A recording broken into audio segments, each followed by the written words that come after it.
to get feedback, and one guy told me, he says that I know all of this. I said, okay, great. So this is just maybe to help people who don't use these tools. And if you do use these tools, this is great. This is terrific. So we're gonna start with filters. Actually, do you see you see my screen, right? Like everything's good. Yeah. So Is it possible to change the display? Because display. we saw the presentation view Let's see. in display setting at the top. Yeah, I would Yeah. duplicate Yeah. like this. Awesome. Okay. Thank you. Well, but now I can't switch between Revit. Hold on a second. I need to figure it out then. Oh, okay. Because I will be switching between Revit and this presentation because I'll be showing these tools. Oh, okay. Just No one problem. second. Back to that one. Yeah. For some reason, it doesn't let me do it when I have to switch. Just a second.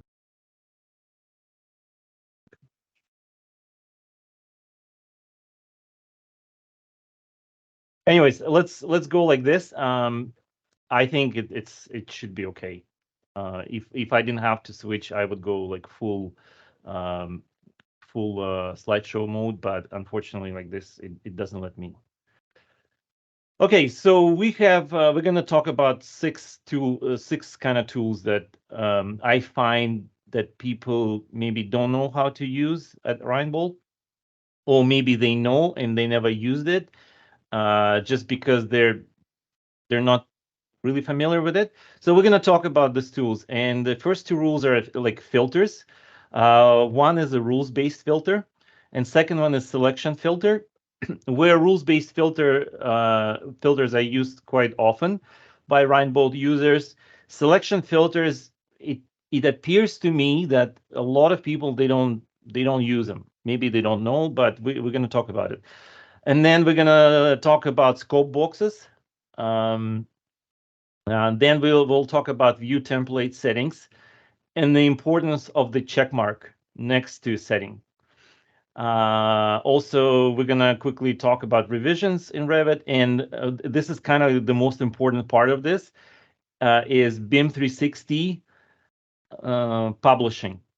BIM 360 or Autodesk Construction Cloud publishing, and the importance, and something that we will have to start doing more, if not on every project. So let's get it started.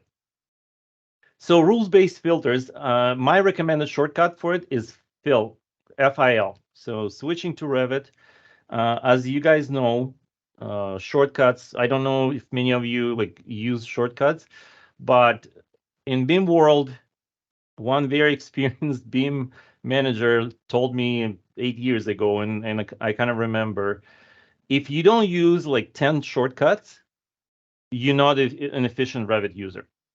And it's kind of true because there are some commands that, we use all the time. And if you save, 10 seconds by using shortcut, if you use this command like 50 times a day, like imagine how much time you save like overall, like over a day or two. So I suggest everybody at Reinbold use 5 to 10, shortcuts. And this could be one of them. So I type filter, and this is the filters command, and I already added FIL shortcut. You can add it too. It's basically just clicking on it, type it, and click assign, and click OK. So what does it do? Let's open a view.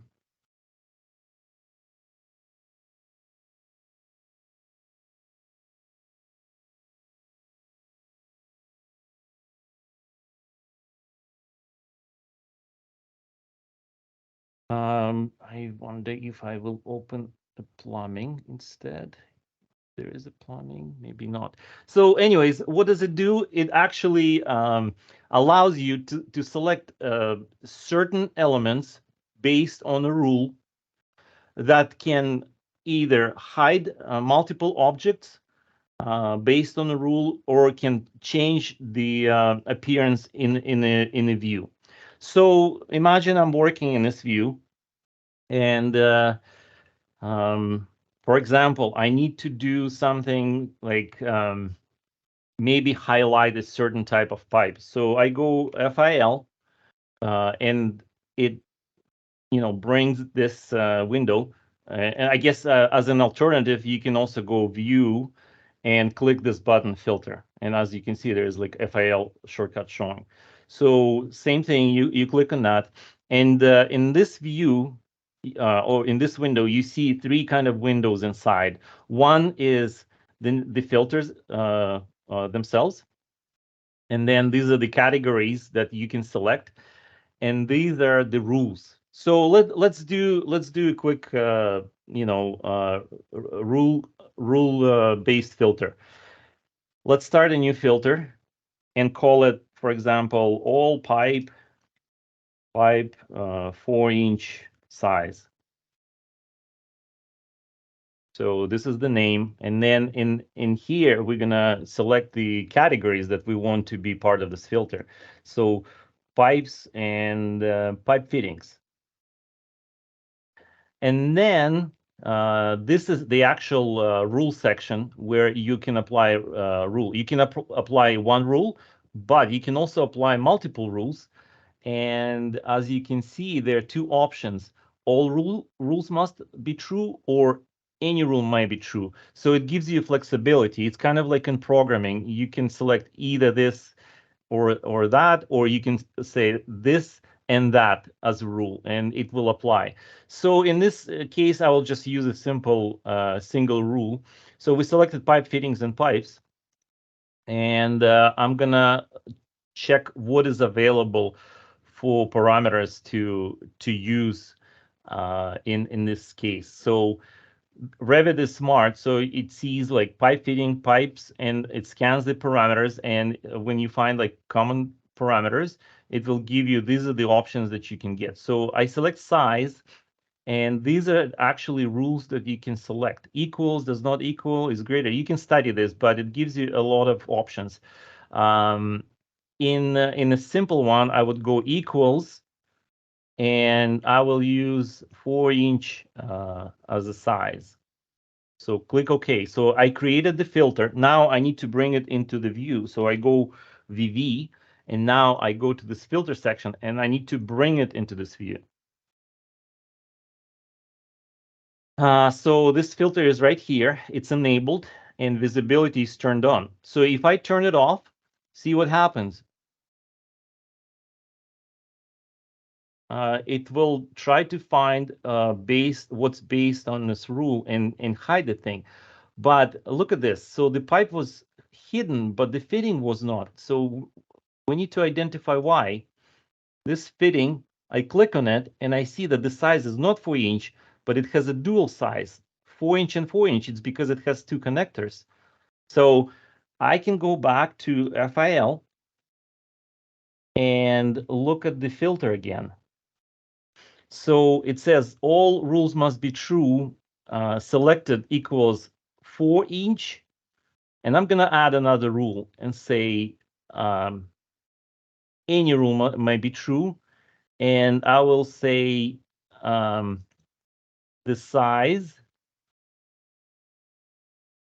equals, and I'm going to select the dual size, 4-inch and 4-inch, and click OK.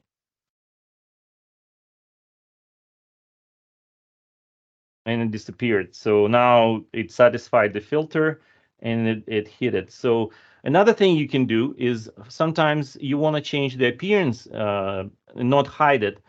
So what you can do, you can actually use this filter and override it. Let's say you want it like red, and maybe have some kind of a fill.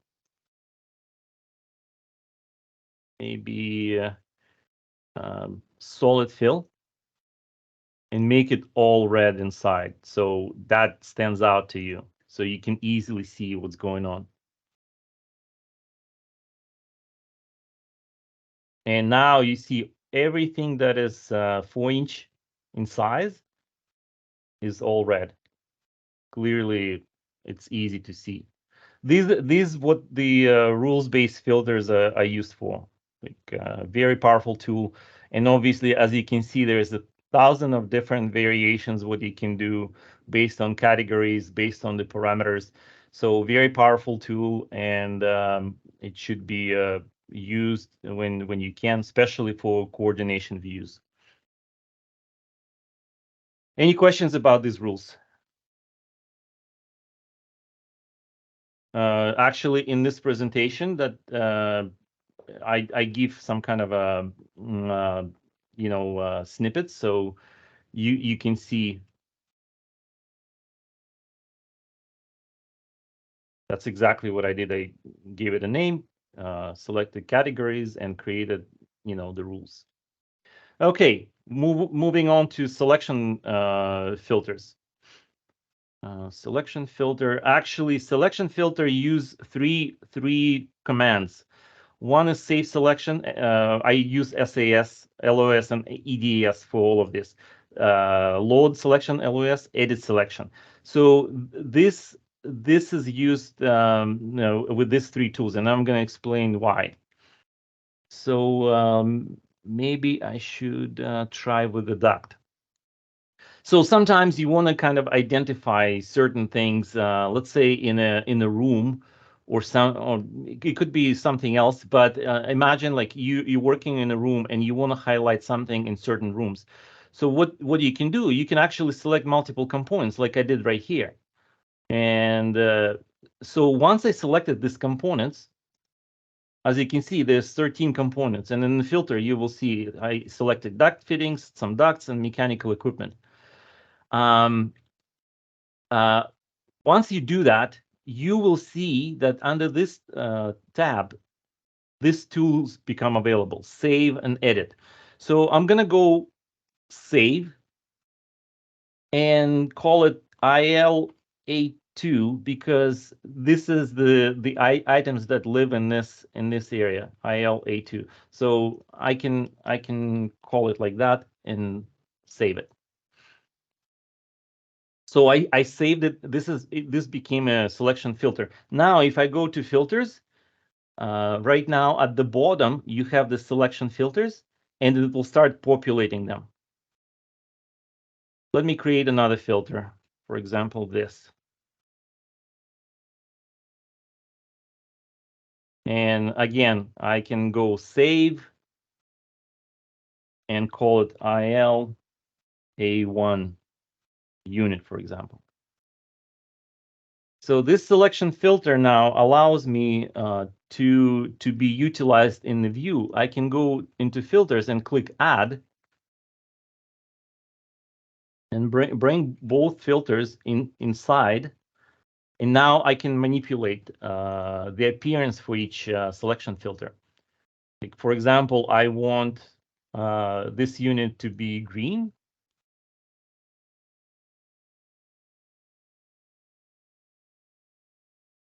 And so it's easier to see. I'm going to actually make it solid and also apply another green color. And for unit ILA1, I will choose a different color.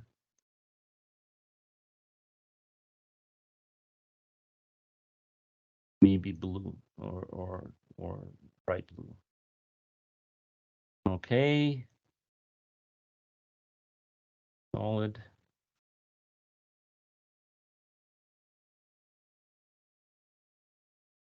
Click OK.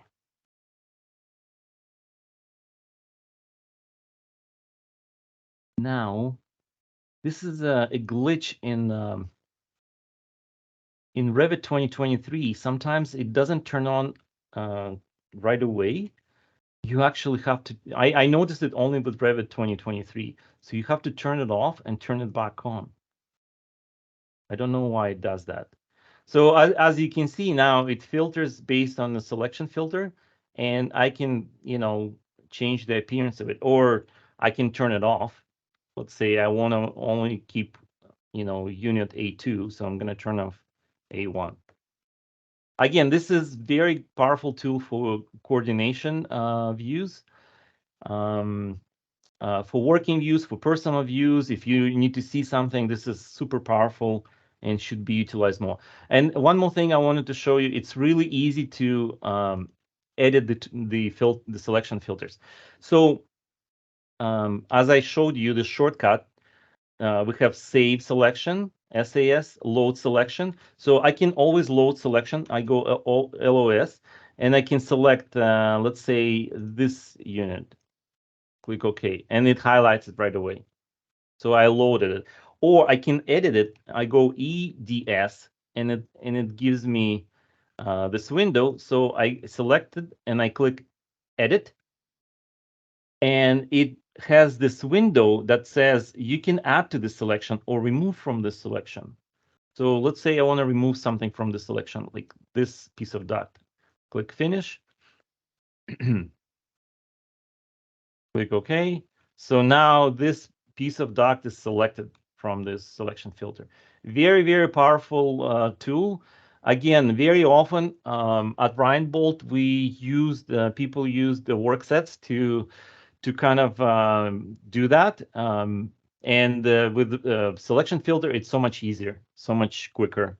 And this is kind of like Autodesk way of doing. Autodesk wants people to use selection filters more than work sets for, changing the visibility of certain elements. Okay, any questions about that? Everybody's quiet? Everybody's asleep? I need some feedback, guys. No?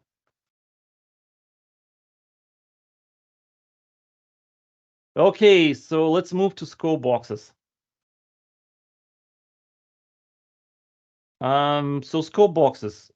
We all use scope boxes, and some people know exactly what they are, and some still don't fully understand what they are.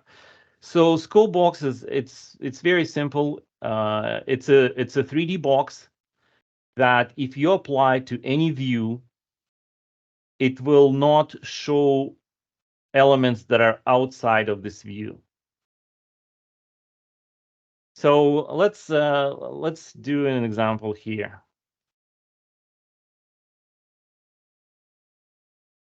Again, the scope box, I recommend a shortcut SCB, or you can go View, and you can go, click this button, scope box. So let's create a scope box. I selected this tool, and now I can create a box like with borders like this. I don't know if you guys see it well, but let's say I want to have some views that will have west wing and east wing. So I created this scope box. I'm going to call it west. And then I'm going to open a 3D view, because this is step number 2 that is required to complete the scope box. I'm opening a 3D view to alter upper limit and lower limit of the scope box. So let's find the scope box that I just created.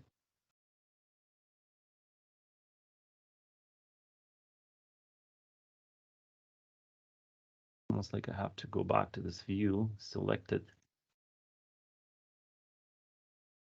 Okay, so it's right here. It's kind of hard to see, but what I'm gonna do is I'm going to make this length halftone so it's easier to see.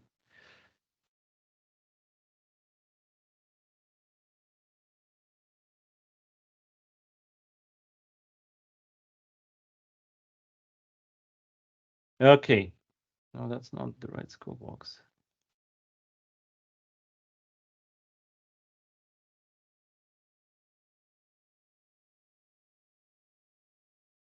Okay, I select this. The name is West.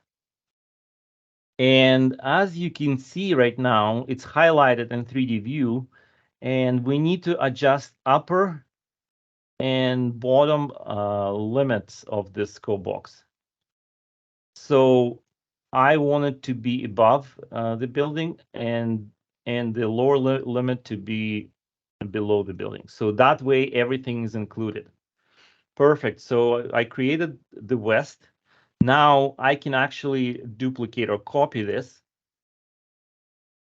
and move it to the side, to the east side. Let's select it. And I can adjust the borders of it. And I'm going to give it a name east.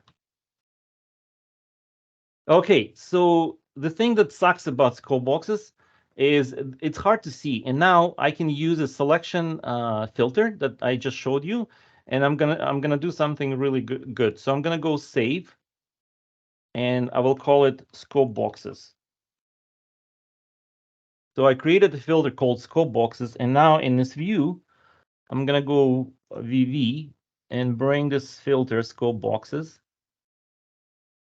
And I will make the color of the scope boxes red, as well as very, very thick.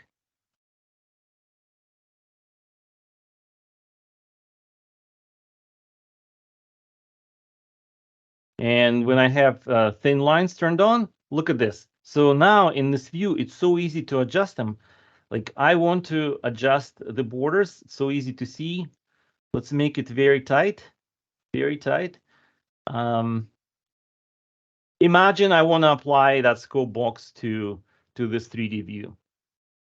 So I am in this view, and I will find the scope box section or parameter, and I'm going to apply west.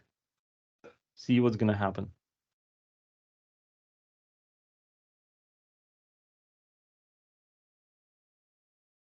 As you can see, like it basically turned off everything. You can't see anything except one exception to the rule is this scope boxes that I think they come from linked files. They still appear in here.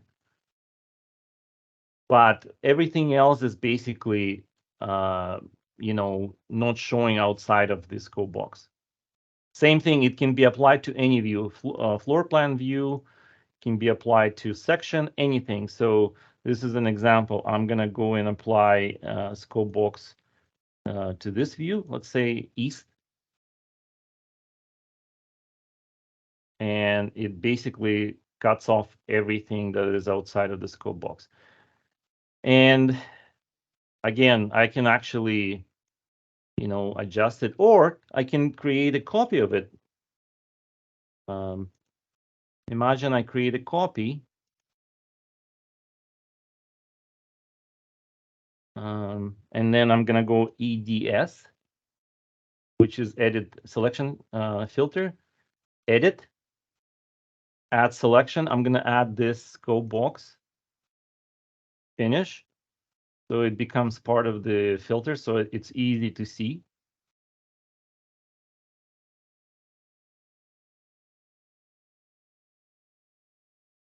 Now I'm going to call it, let's say, southeast.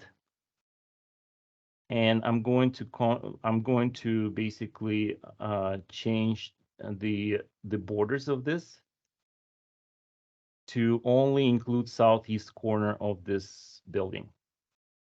And now I'm going back to the view, and I'm going to apply southeast.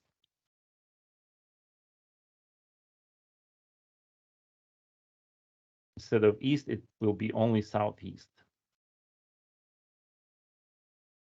Okay. And it cuts off what's outside of this scope box. Okay. Any questions about that? About scope boxes?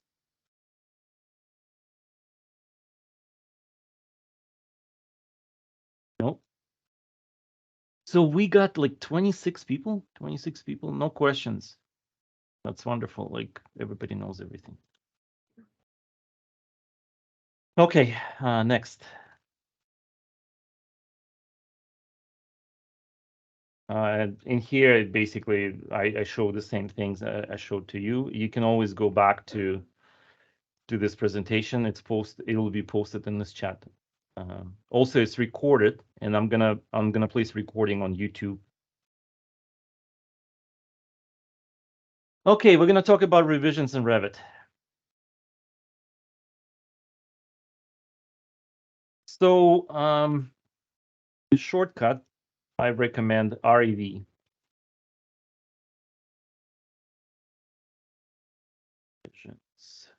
So this is the name of the command. It's a long name. If you look for it, it's basically this. And I use REV, which is for like quick opening of the command. REV. Work REV. Okay, so this is what pops up when you start adding a revision. At Reinbold, we always use numbering per project. Some firms, they actually use per sheet, so which is different. It will number, every sheet will go 1, 2, 3, 4, 5. Where per project, it can go 1, 5, 7, depending like how many total revisions there are. And sometimes you don't include certain sheets in the revision. So that's what it means per project. Then this is the check mark that is like underutilized. Like once you issue this revision, it should always be clicked on as issued. And then typically this should say none for if you want to show cloud and tag. So if I want to create a new revision, obviously I'm putting a date, 2023, 10, 19.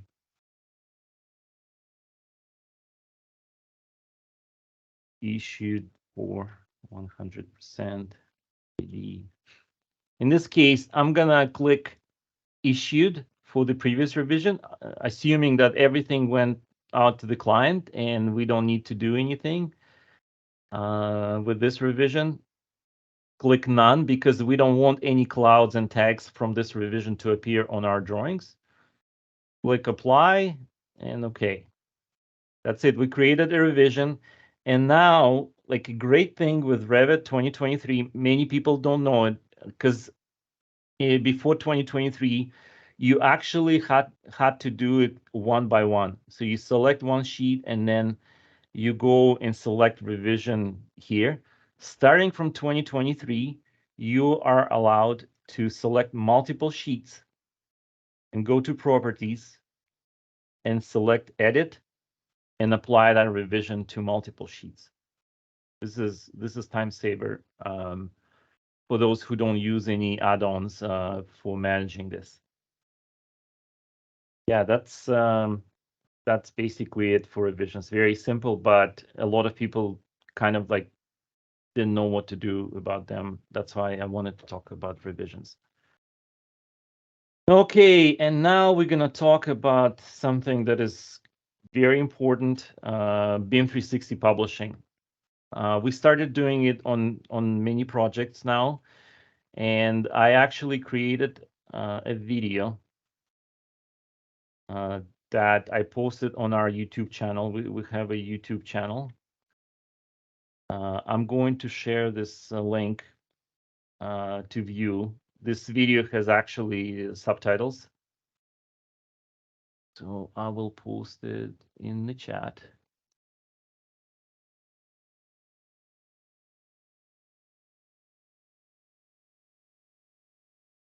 And I'm gonna start this video and we're gonna go over this. So as you can see in this view, this is a typical BIM 360 project. And pay attention, it's document management. So this is one of our files. When we click on it,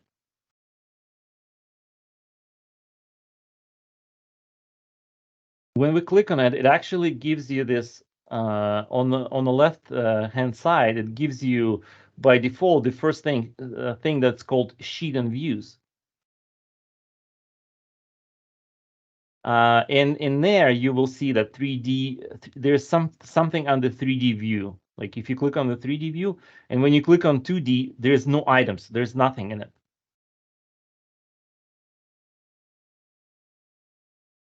So this is what we want to change. We want to start putting our sheets into BIM 360 document management. And I'm going to show you how it's done when we publish it. So what we do in the model that we work in, we go to publish settings. It's located collaborate, publish settings right there. And we need to create a new set. New set can be called BIM 360 publish. It can be called anything else, but for convenience, it can be BIM 360 publish. Now BIM 360 publish and put the check mark next to it.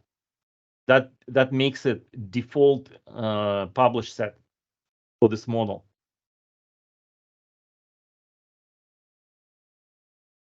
And then it has to be populated. First thing to be added is a 3D view.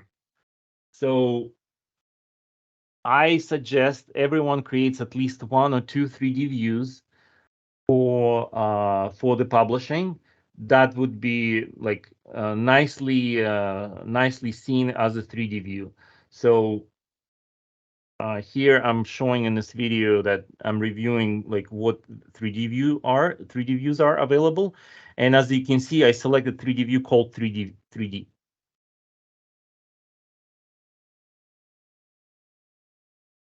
Then as a second step, we need to add sheets to the set. There's the button, select all. Make sure that BIM 360 is checked on.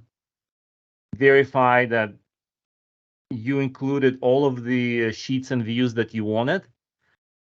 Once you've done that, you make sure you save and close it. So once it's saved and closed, it needs to be synchronized and published.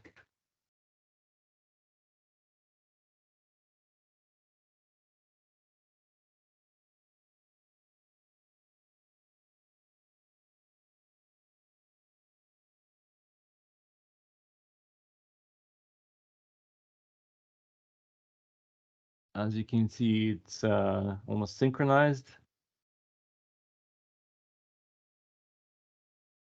And then publishing is something that is super easy, but we don't do it enough. So what we do, we go to the home button, and it will give you the same location of your file. So all you need to do is just put a check mark and click publish twice. So now this file that was just synchronized will be published, and pay attention to the date, last updated. So it was April 19th. And once it's updated, the date will be different. Now it's updated, it became July 19th because I made this video in July. So once it's published, it takes approximately 2 hours for BIM 360 to process the published set, so it actually has all of the views populating. But look at this. You can actually go to BIM 360 in your browser and open any view, any sheet, and actually there's so many tools that can be utilized, such as markups, which we don't use. Many other tools. I'm gonna open another ACC oops, so the video is over. So I'm gonna switch back to Revit.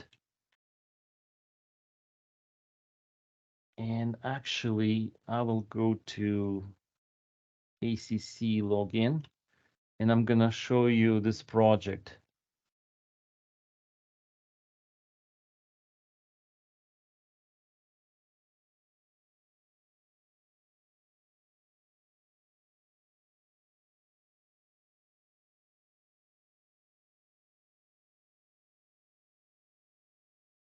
Sure, it's like that.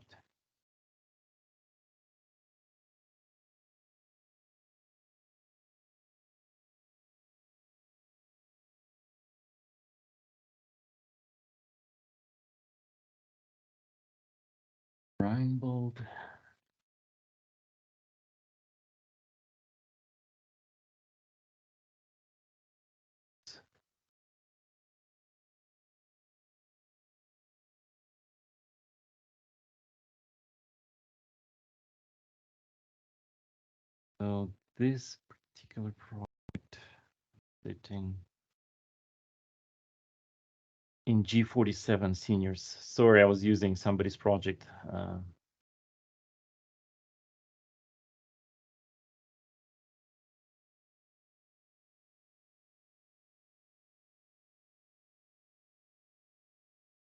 I'm going to docs.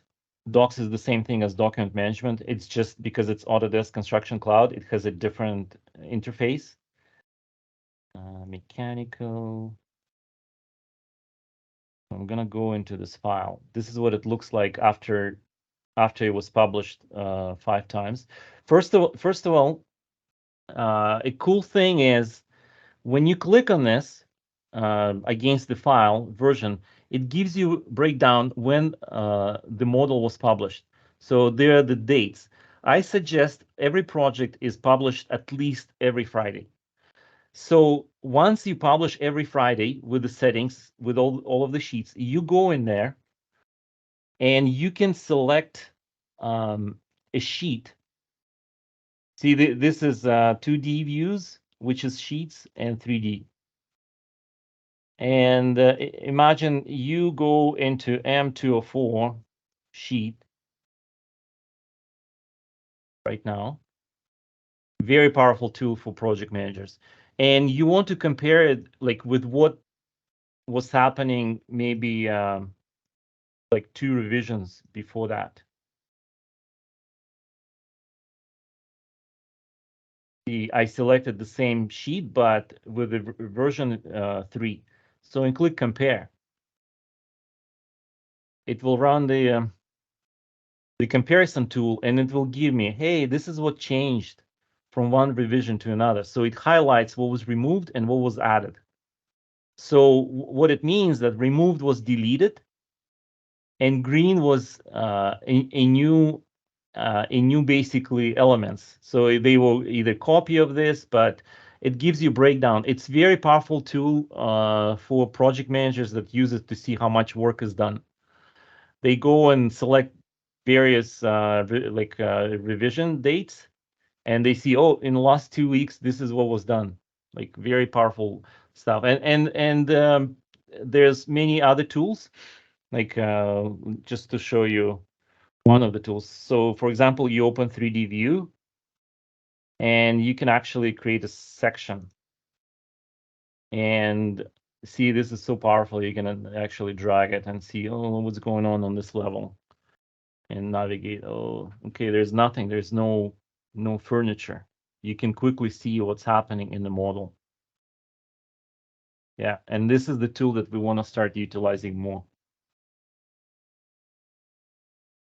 I think I ran this 20 minutes quicker than I did the one before that on Tuesday. So I wonder if we have any questions. Oh, some people are actually posting in the chat. Okay, thank you. Matthew posted stuff. Ivan, just listening carefully. So I want some questions. Anybody learned anything new in this presentation? Sharing the model to the other. Yes, I can show it to you. So in BIM 360 or in ACC, like there's sometimes an environment that the model has to be shared for their consumption. This particular project is not created for that, but typically what's going on, once you published the model, so it becomes, you see the date that it was published, October 17th, which I did 2 days ago. And to share it through the ACC or BIM 360, you have to go to design collaboration. So once you open design collaboration, see, this particular project is not set up. Let me find a project. Can anybody suggest which project is through consumption of models? I don't quite remember, so I can go in there. Typically, which Aspen? NICU project. NICU. ICU project? Okay. NICU, remember? NICU. Yeah. Man, I have like 20 projects I deal with, like, so let's see. Yeah, this So, one and I do it every week. Okay, perfect. Stupid So, things. we are in design collaboration, and we actually need to make sure we are in mechanical. So this has to say mechanical, and you will see this kind of timeline. Okay, so again, design collaboration. Let me close it and go back.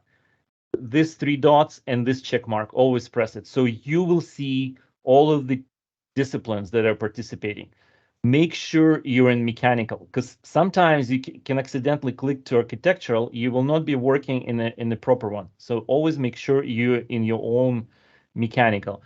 So now this mechanical, you can create a package and share it to others so they can consume it. So you go plus, then typically it would say mechanical, and I would say October 19th, 2023, just to give it an idea, like, the name of the package. Click OK. And then you always add this model. You go to models and add the model that is available to you. Click Save. And then this button is available, Share. Should I share it? I can share it. Alex, can I share it? Don't need to do it, like I will do it tomorrow. Okay. So this package can be shared like through this button. Once you click share, in this timeline, a new, I believe, bubble will appear. See, shared. So bubble is shared, and if it's this shape, it's published. So it will appear in there. So what does it do? Architectural can go in there and they can actually consume. So they will click on the package available, and the button consume will appear. I don't see it if consume. I think you already consumed them before, right? Yes, I did it. So when you consume it, see, it says consumed, so it's already consumed. When it's consumed, it will go and populate a folder in mechanical with the latest version of that file. So the linking is not live, the linking through consumption. It's very simple. Once you do it a couple of times, it's very simple. So again, design collaboration, make sure you're on mechanical, 3 dots, 3 dots, check mark, make sure you open everything, and everything is right here. Plus is a great new package. That's it. Some projects are set up to automatically be consumed. Yes, but very rarely yet. There are some projects that do that now, yes. But typically it would be explained in a BIM execution plan. Okay, let's see if any other comments. Does the comparison tool only work in the browser? Yes, it's only in the browser because you access it through a browser. Consuming models from others, for sure. Thank you, Aspen. Will the BIM 360 compare function you mentioned show changes to the link Revit file? Yes, it will. Yes, it will. If it's a part of the view, it will. Some projects are set up to automatically be consumed. Okay. Any other questions? We still have literally 10 minutes. We can, finish early, or we can have maybe some questions. So I have a question. It's kind of separate to your presentation, though. Just wondering about clash detection. Clash detection is typically done in Navisworks. Revit also has its own clash detection tool, but usually on most projects in BIM, it's Navisworks. In Navisworks, you have to create rules for the clashes and run it, and then you will create a list of clashes, and you have to basically go one by one and resolve them. But we don't do it often because it's additional work, And I think most of our projects we don't do them unless it's specifically asked in BIM execution file or plan. Right. So when we're doing like HVAC and plumbing layouts, we just have to kind of visually check to see there's nothing going. Visually, in Revit, there's a tool also. You can create a clash detection that may help you if you want a quick clash detection. Like typically we do it visually in 3D views, or like you can actually probably see it nicely in BIM 360 if you create like not good enough views, because all of the views here. Let's see if this particular project has views set up for it. You can, for example, create a view, 3D view with only pipes and ducts and nothing else. And then you open it in here, and it's so easy to see as well for project managers. They don't have to open. See, this one's not set up. There's nothing in here. There's only one sheet.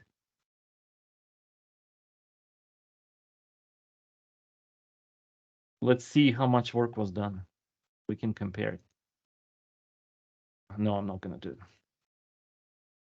So yes, if you want to do like non-visual automatic clash detection, I can show it to you offline how to do it in Revit. It's not the best tool, but it's okay if you know like how to utilize it.